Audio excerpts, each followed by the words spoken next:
most of us would want our children or our children's children to have a world with a future. Yes? Yes? And so if we look at what we have now for children, it's a fairly scary place for a number of reasons. All of my work is based on the premise that people are generally good. People would like to do things in the world that make a difference and matter. And they would like to be engaged in projects and work for which they deeply care about towards a world with a future. And so if we start from that premise and we look at the world that we have, there is a significant mismatch between that.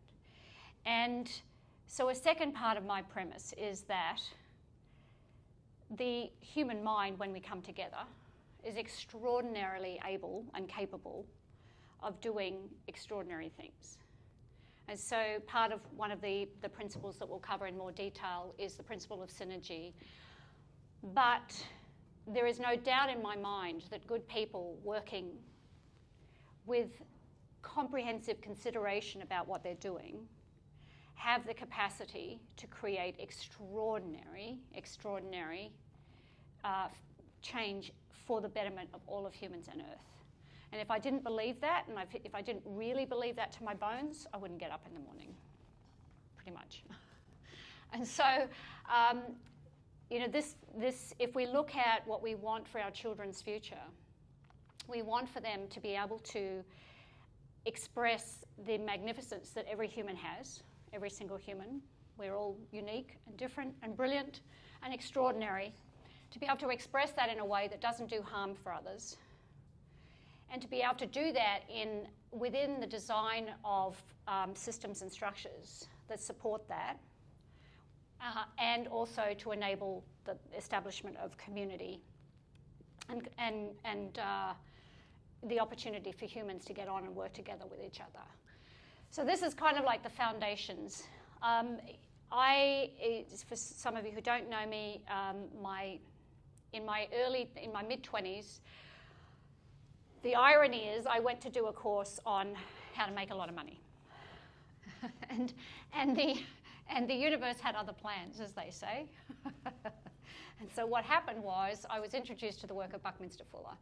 But as a consequence of meeting the work of Bucky Fuller, I took a U-turn, which you'll hear more about in a moment because it has a name called precession. I took a U-turn and then spent the rest of until now, my time deeply engaged in understanding his models and his work.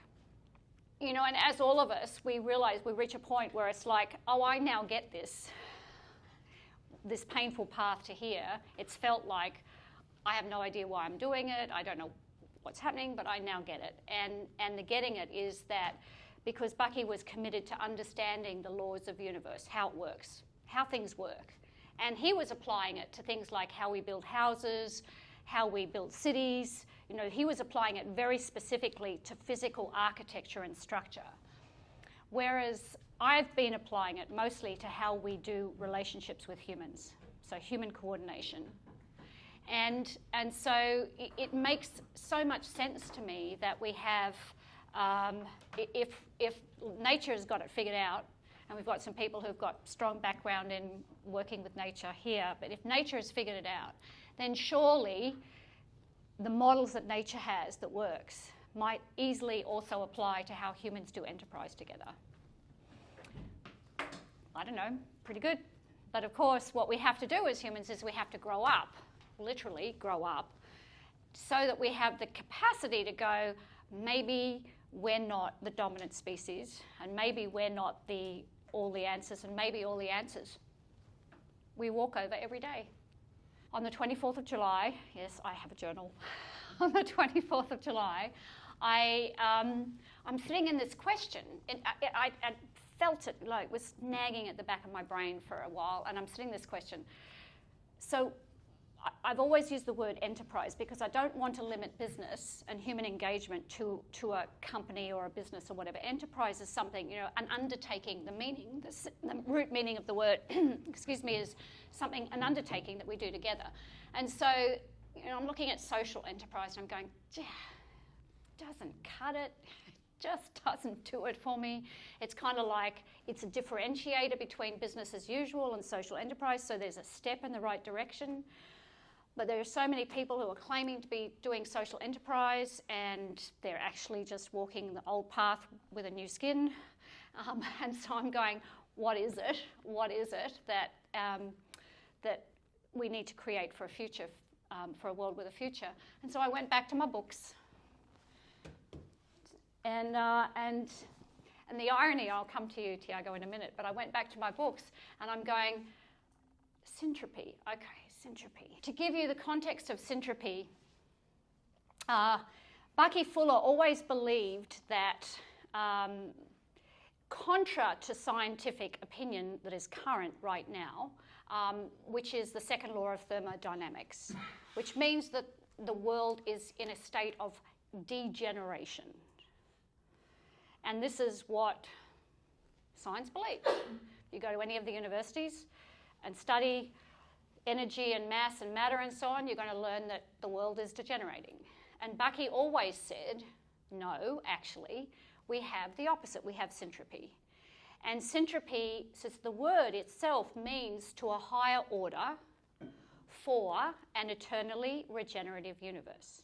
So he argued that we have entropy on one side and syntropy on another. And I'm saying these things now because there's a lot of complexity behind this, and we're going to get to the sort of like the models that live underneath this shortly, but you have entropy and syntropy. I'd much rather inhabit a world where there is regeneration going on as much as there is destruction. I don't know about you, but I like that one better. And so this sort of diagram explains it. This is like light and refraction. Entropy is a higher order of disintegration. That's what's happening with it. Whereas syntropic is coming into a focus. It's towards, excuse me, a eternally regenerative universe. They're pairs. They're partners, like my palm. You can't say that this is the right side of my palm and that's the wrong side of my palm. They're pairs. We need them to work together. And so, the term Syntropic Enterprise was like, this is what I want to see. And then it became very clear that all of my work until now and ongoing is how do we make Syntropic Enterprise as ubiquitous on Earth, which means that there will be more of these to balance it than these. And almost every business that we've got out there right now is entropic. Almost every single one. Good people, this is not about good or bad people. There are bad people, good people, trying to do good things within a system that is designed to wear down and degenerate and extract and exploit and extinct. It's a design feature. And so my focus now is how do we get this side to at least be equal, if not greater, than that side, because it's a little bit like we've got to get the balance right. And so that's the game. But to do that, we have to really start to unpack how things work and challenge every assumption, because most of the assumptions that underpin how we do things, they're assumptions for a good reason. We don't think about them. And so we have to start thinking about what the assumptions are and challenge every single thing behind it.